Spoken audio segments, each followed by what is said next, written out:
नमस्कार दोस्तों, आपका स्वागत है आपके अपने YouTube channel study with Jupiter में। दोस्तों, आज हम ऐतिहासिक काल के बारे में पढ़ेंगे। पिछले चैप्टरों में हमने प्रागैतिहासिक काल तथा आद्य ऐतिहासिक काल को पढ़ चुके थे। आज हम पहले आपको इसके टॉपिक को समझाएंगे तथा ऐतिहासिक काल के अंतर्गत क्या क्या हम चैप्टर्स पढ़ेंगे। फिर उसके बाद वैदिक इतिहास की ओर हम लोग बढ़ेंगे तथा उसको पढ़ेंगे। चलिए टॉपिक की शुरुआत करते हैं। इतिहास को अध्ययन की दृष्टि से हम 3 भागों में पढ़ते हैं: प्रागैतिहासिक काल, आद्य ऐतिहासिक काल तथा ऐतिहासिक काल। हमने पिछले वीडियो में ये पढ़ चुके थे, प्रागैतिहासिक काल को पढ़ चुके थे। उसके अंतर्गत पाषाण काल, ताम्रपाषाण काल, इसको भी पढ़ लिया था। पुरा पाषाण काल, मध्य पाषाण काल, नवपाषाण काल। उसके साथ साथ आद्य ऐतिहासिक काल को भी पढ़ा था, उसमें हड़प्पा सभ्यता तथा सिंधु सभ्यता को भी पढ़ा था। अगर आपने अभी तक वो वीडियो नहीं देखा है तो डिस्क्रिप्शन में जाके उस वीडियो को जरूर देखें। प्लेलिस्ट में वो आपको वीडियो उपलब्ध मिलेगी।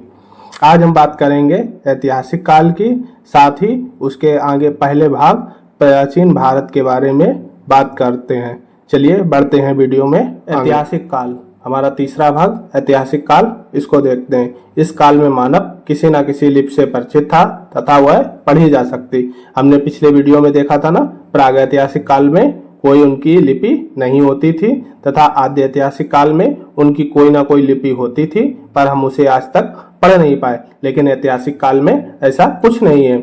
इस काल में मानव लिपि से परिचित था तथा वो लिपि हम पढ़ भी सकते हैं और आज भी वो लिपि लगभग जारी है।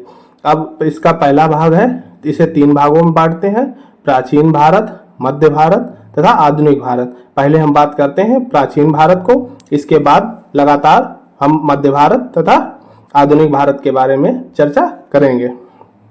प्राचीन भारत के अंदर पहला भाग हम पढ़ेंगे वैदिक काल को, उसके बाद महाजनपद काल पे चलेंगे, उसके बाद धार्मिक आंदोलन देखेंगे। जैन, बौद्ध, आजीवक संप्रदाय वगैरह जो होंगे ना, वो इसी काल में होंगे, इसको हम देखेंगे।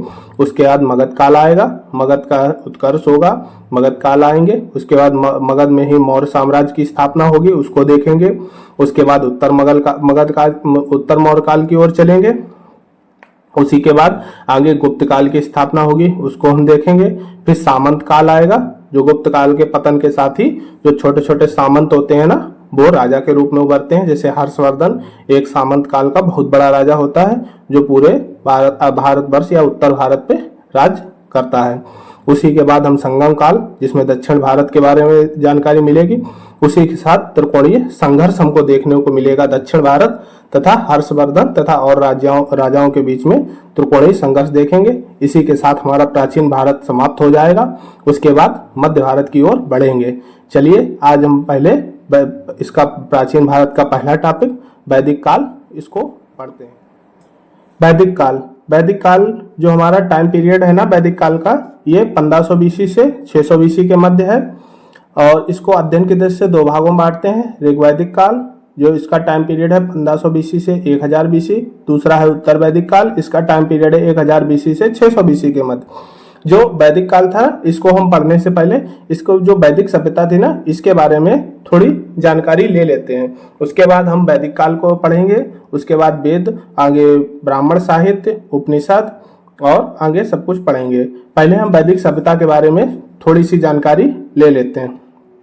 वैदिक सभ्यता के जनक थे ना, वो आर्य माने जाते थे। जो आर्य थे ना, वो भारत में वैदिक सभ्यता लाए थे, ऐसा माना जाता है।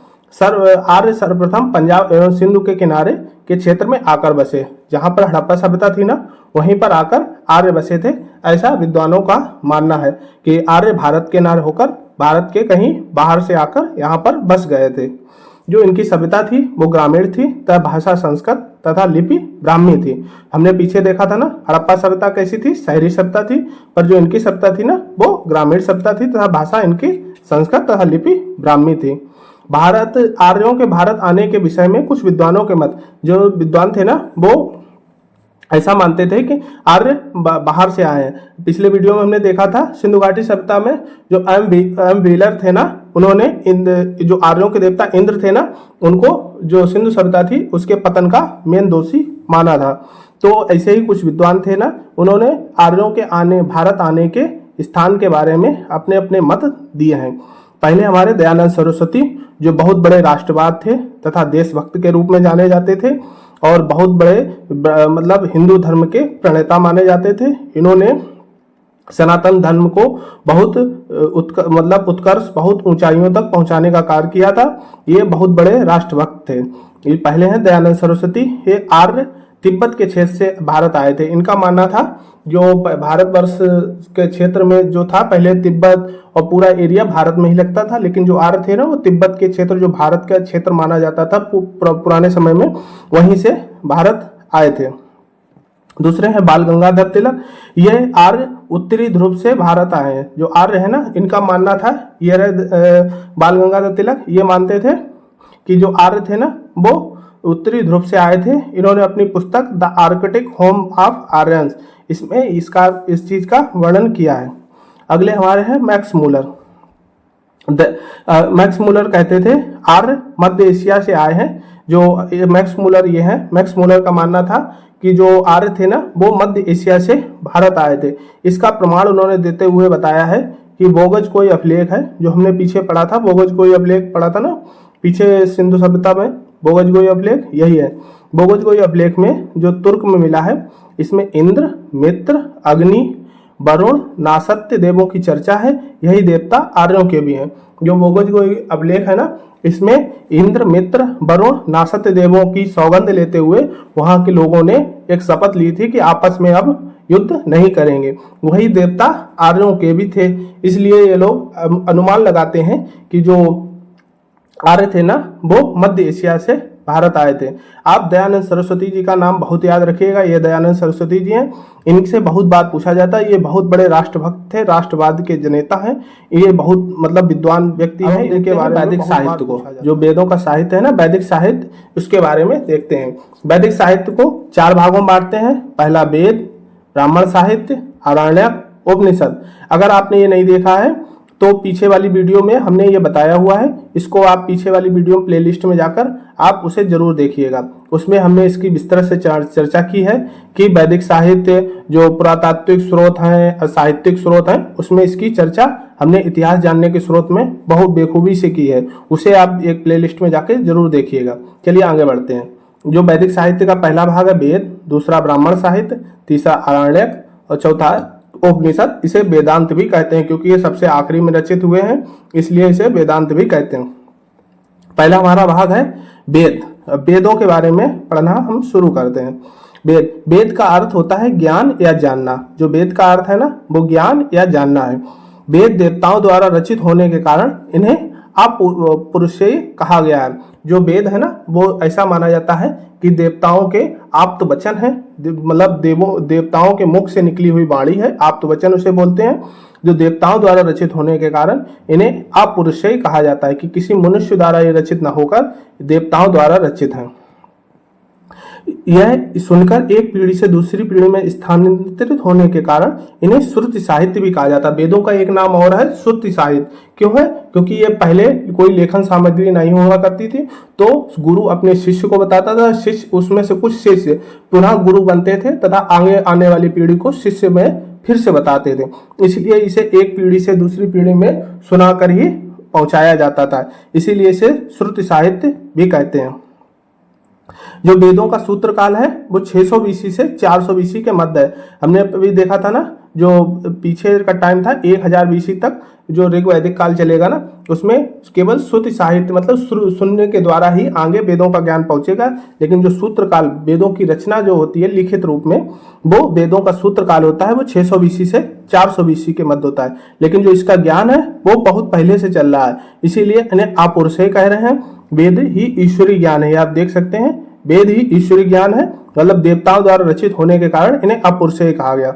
वेदों के वेद 4 वेद हैं, ऋग्वेद, यजुर्वेद, सामवेद, अथर्ववेद। ठीक है, अब देखते हैं जो ऋग्वेद, यजुर्वेद तथा सामवेद को मिलाकर वेदत्री या त्रिक कहा जाता है। ये याद रखिएगा, ये 3 वेद है ना, इनको मिलाकर वेदत्री या त्रिक कहा जाता है, जिसका अर्थ होता है देवताओं से संबंध। जो अथर्ववेद है ना वो इस लोक से संबंधित है, इस लोक की समस्याओं से संबंधित। आगे हम इस चीज को पढ़ेंगे।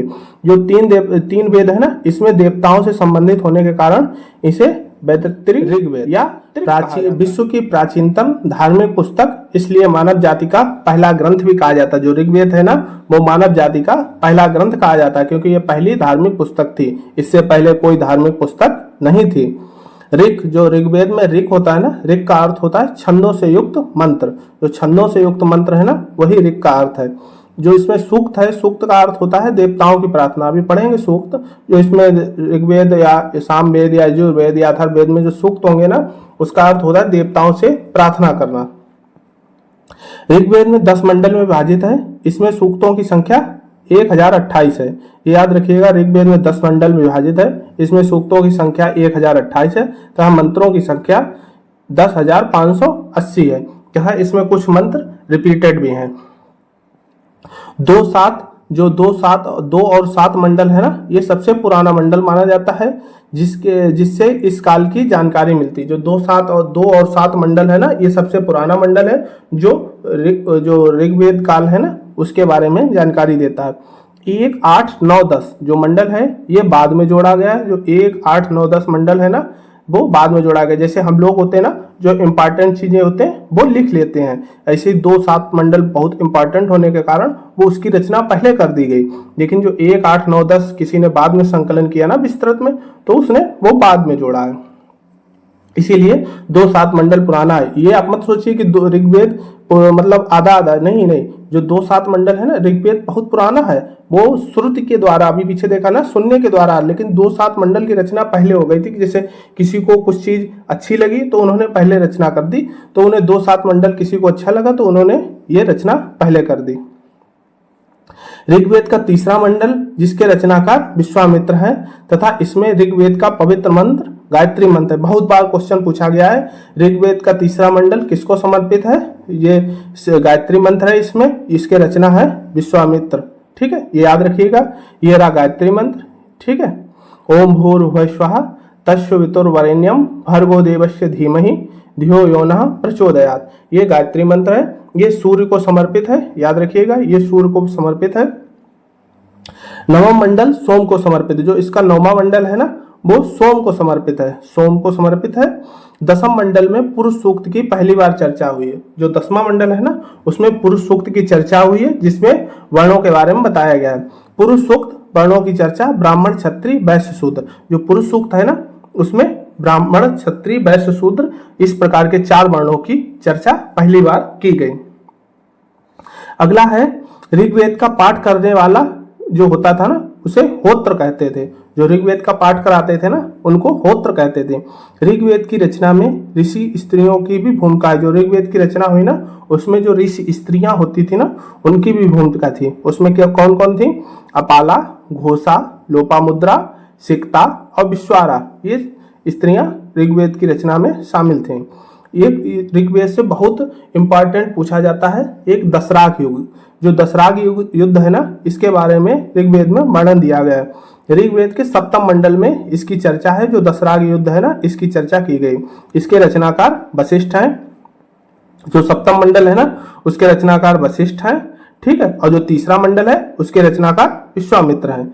दशराग युद्ध की बात करते हैं। दशराग युद्ध जो 7वें मंडल में इसकी है वर्णन, जिसमें रावी नदी के तट पर युद्ध होता है तब भरत वंश का जो राजा सुदास होता है ना उसकी जीत होती है, ठीक है। जो दशराग युद्ध है बस इतने इसमें इंपॉर्टेंट है। इससे बहुत चीजें पता लगती हैं जो विस्तृत में होता है, पर एग्जाम में इतना ही पूछा जाता है कि दशराग युद्ध में किसकी विजय होती है, तो भरत वंश के राजा सुदास की जीत होती है। चलिए आगे दूसरे वेद है हमारा यजुर्वेद। यजुर्वेद का अर्थ होता है यज्ञ, ठीक है। इसमें यज्ञ संबंधी अनुष्ठानों का वर्णन होता है। जो यजुर्वेद है ना जिसमें यज्ञ के विधि विधानों का वर्णन है।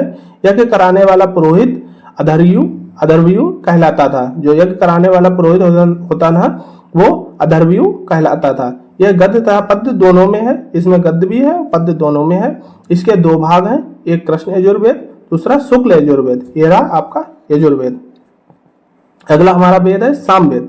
सामवेद का अर्थ होता है गान। इसमें ऋग्वेद में गाए जाने वाले मंत्रों का संकलन है। जो ऋग्वेद पढ़ा जाता था या कोई पूजा की जाती थी या मतलब हवन किया जाता था या यज्ञ किया जाता था तो उस टाइम जो मंत्र गाए जाते थे ना वो इसी में वर्णन है। उन मंत्रों का, कौन से टाइम कौन सा यज्ञ होगा तो कौन से मंत्र गाए जाएंगे, वो सामवेद में इसका वर्णन है। इसे भारतीय संगीत की उत्पत्ति का जनक माना जाता है। जो भारतीय संगीत है की उत्पत्ति है ना, वो इसी से मानी जाती है। सामवेद को गाने वाला ऋषि उद्गाता कहलाता था। जो सामवेद को गाते थे ना, वो उद्गाता कहलाते हैं। इसमें मंत्रों की संख्या 1875 है। ये रहा आपका सामवेद। चलिए आगे आखिरी वेद अथर्ववेद चलते हैं।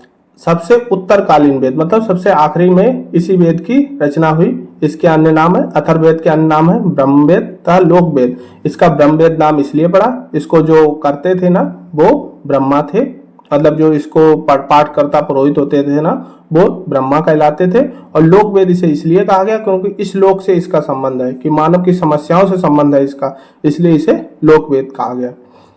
आगे देखिए, इसमें तंत्र मंत्र जादू टोना टोटका, इसमें जादू टोना टोटका, रोग निदान, फसल उत्पादन, अंग तथा मगध जैसे राज्यों की चर्चा है। जो अथर्ववेद है ना, इसी में अंग तथा मगध जैसे राज्यों की चर्चा भी हुई है। और इसमें जादू टोना तंत्र मंत्र रोग के निदान फसल उत्पादन इसके बारे में चर्चा की गई। अथर्ववेद के पाठकर्ता पुरोहित ब्रह्मा कहलाते थे, अभी बताया था आपको पीछे। इसमें मंत्रों की संख्या लगभग 6000 है। इसमें जो मंत्र है लगभग वो 6000 मंत्र हैं।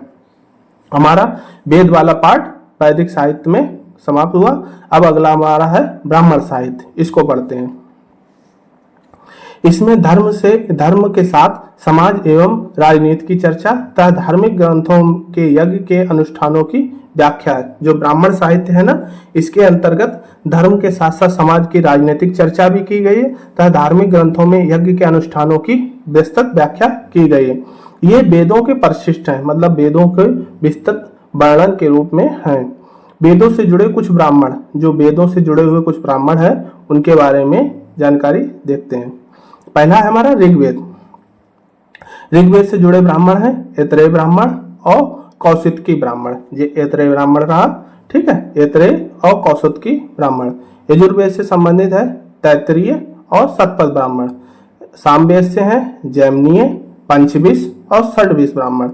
और हमारा आखिरी अथर्ववेद का एकमात्र ब्राह्मण गोपथ ब्राह्मण है, ठीक है। तो हमारे ये वेदों से जुड़े ब्राह्मण रहे हमारा। चलिए आगे बढ़ते हैं। आरण्यक इसमें ब्राह्मणों के ये परिशिष्ट हैं, ठीक है। जो आरण्यक है ना, ये ब्राह्मणों के परिशिष्ट हैं, मतलब ब्राह्मणों के टीका के रूप में हैं। इनकी शिक्षा की व्यवस्था अरण्य या जंगल में की गई। ये जंगल में जैसे गुरु पढ़ा रहे हैं ना, इस टाइप से इनकी व्यवस्था जंगल में की गई।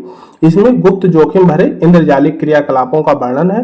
इसमें जो क्रियाकलाप है ना, वो बहुत जोखिम है, जादू टोटा टोटका के बारे में है, जो समाज में रहकर क्रियाकलाप नहीं किए जा सकते, इंद्रजालिक क्रियाकलाप है। इसलिए इनके शिक्षा की व्यवस्था जंगल में इस प्रकार से की गई।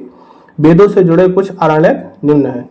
पहला है ऋग्वेद। ऋग्वेद से जुड़े आरण्यक है ऐतरेय और कौशितकी, यही इसके ब्राह्मण भी है और आरण्यक भी है। अगला यजुर्वेद। यजुर्वेद का आरण्यक है तैत्तिरीय, शतपथ और एक बृहदारण्यक। जो बृहदारण्यक है, इसी से क्वेश्चन ज्यादा बार पूछा जाता है। यजुर्वेद का जो आरण्यक है वो बृहदारण्यक है। अगला सामवेद। सामवेद का है जैमिनी और छांदोग्य, ये दो आरण्यक हैं। और अगला अथर्ववेद, इसका कोई आरण्यक नहीं है, ब्राह्मण तो है पर आरण्यक नहीं है। अगला हमारा है उपनिषद या वेदांत। भारतीय दर्शन की उत्पत्ति इसी से मानी जाती। जो उपनिषद है ना, इसी से भारतीय दर्शन की उत्पत्ति मानी जाती। इनकी कुल संख्या 108 है, परंतु मूल 13 या कहीं कहीं 12 भी देखने को मिलते हैं। कहीं कहीं जैसे आपको ऑप्शन में कहीं कहीं आपको 12 भी देखने को मिलेंगे, कहीं कहीं आपको 13 भी देखने को मिलेंगे। ये उपनिषद है ईश, केन, कंठ, ठीक है, मांडूक्य, तैत्तिरीय, ऐतरेय, छांदोग्य, श्वेताश्वर, बृहदारण्यक, कौशितकी, मुंडक, प्रश्न, मैत्रायणीय और ठीक। और जो हमारा उपनिषद का अर्थ होता है ना, गुरु के समीप बैठना। जो उपनिषद का अर्थ है वो गुरु के समीप बैठना। चलिए अब वेदों से जुड़े हुए उपनिषदों की चर्चा करते हैं। पहला हमारा ऋग्वेद है। ऋग्वेद ऐतरेय, कौशितकी, ठीक है। दूसरा यजुर्वेद तैत्तिरीय, बृहदारण्यक, श्वेताश्वर और कठोपनिषद, ये उपनिषद हैं इसके। और सामवेद से छांदोग्य और केन। और हमारा अगला है अथर्ववेद, इसका मांडुक्य और मांडुकोपनिषद। ये बहुत बार पूछा गया मांडुकोपनिषद, ठीक है, क्योंकि इसी से सत्यमेव जयते हैं ना, वो इसी से लिया गया। अभी आगे हम पढ़ेंगे। उपनिषद से संबंधित कुछ तथ्य। छांदोग्य, इसमें सौनक व अभि प्रतारण नामक 2 ऋषि व एक ब्राह्मण भिखारी की कहानी है। जो छांदोग्य है ना, इसमें एक कहानी है। अगला सत्यकाम जावला संवाद भी इसी में है। उद्दालक आरुणि और श्वेत केतु के बीच की चर्चा भी इसी छांदोग्य में वर्णित है। अगला हमारा क्वेश्चन बहुत पूछा जाता है, कठोपनिषद। कठोपनिषद में यम नचिकेता संवाद है। ये रहे यमराज, ये रहे नचिकेता। यम नचिकेता जो मृत्यु के बाद क्या होता है, क्या वर्णन होता है ना, इसी कठोपनिषद में वर्णन है यम नचिकेता संवाद के माध्यम से। अगला है बृहदारण्यक, इसमें गार्गी और याज्ञवल्क्य संवाद है। अगला मुंडकोपनिषद, इसमें सत्यमेव जयते जो हमारा लिया गया है भारत के संविधान में, जो सत्यमेव जयते हैं ना, वो इसी से लिया गया है। यज्ञ की तुलना टूटी नाव से की गई। मुंडकोपनिषद है ना, इसी में यज्ञ की तुलना टूटी नाव से ली गई। मैत्राणीय, ये हमारा निराशावाद के तत्व इसमें पहली बार देखने को मिलते हैं। जो मैत्राणीय है ना, इसी में निराशावाद पहली बार देखने को मिला। चलिए अब इतना देखने के बाद में वेदों के बारे में, ब्राह्मण साहित्य तथा आरण्यक साहित्य सबके बारे में, उपनिषद के बारे में देखने के बाद अब आर्यों के बारे में चर्चा कर लेते थे, जिसके बारे में शुरुआत में देखा था ना। आर्य जो वैदिक संस्कृत के जनक थे ना, उनके बारे में थोड़ा देख लेते हैं। आर्य का अर्थ होता है श्रेष्ठ। जो आर्य का अर्थ होता है ना, वो श्रेष्ठ। ऋग्वेद में आर्य शब्द की चर्चा 36 बार है। जो ऋग्वेद में आर्य शब्द आया ना, वो 36 बार आया है। ऋग्वेद में आर्यों के निवास के लिए सप्त सैंधव प्रदेश की चर्चा की गई है। जो ऋग्वेद है ना, उसमें जो आर्यों के लिए निवास स्थान बताया गया ना, आर्य कहाँ रहते थे, सप्त सैंधव प्रदेश में। जो सप्त सैंधव प्रदेश था, ये 7 नदियों से घिरा स्थान था। ये आप देख सकते हैं, जैसे सिंधु के झेलम, चिनाव, रावी दिख रही, ब्यास, सतलुज, ठीक है। और यमुना भी पहले सरस्वती की तरफ इस तरीके से मिलते हुए बहती थी। आप ये देख सकते हैं, ये पुराना मैप है यमुना का। जो यमुना इस तरीके से बहती थी, ये सरस्वती नदी है जो राजस्थान में बहते हुए सिंधु में आगे मिल जाती थी, ये दिख रही है। अब इस जो 7 नदियां हैं ना, उसके बारे में देख लेते हैं। इसका नाम था बितस्ता, जिसे झेलम आज कहते हैं, अस्कनी, चिनाव, सतुद्री, सतलज, बिपाशा, ब्यास, परुष्णी, पुरुष्णी या इरावती इसके नाम है, ये रावी नदी के हैं। गोमल, गोमती, यह अफगानिस्तान की नदी है, ठीक है।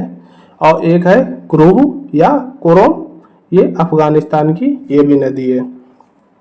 ये 7 नदियां थीं जो आर्यों के लिए सप्त सैंधव प्रदेश का निर्माण करती थीं।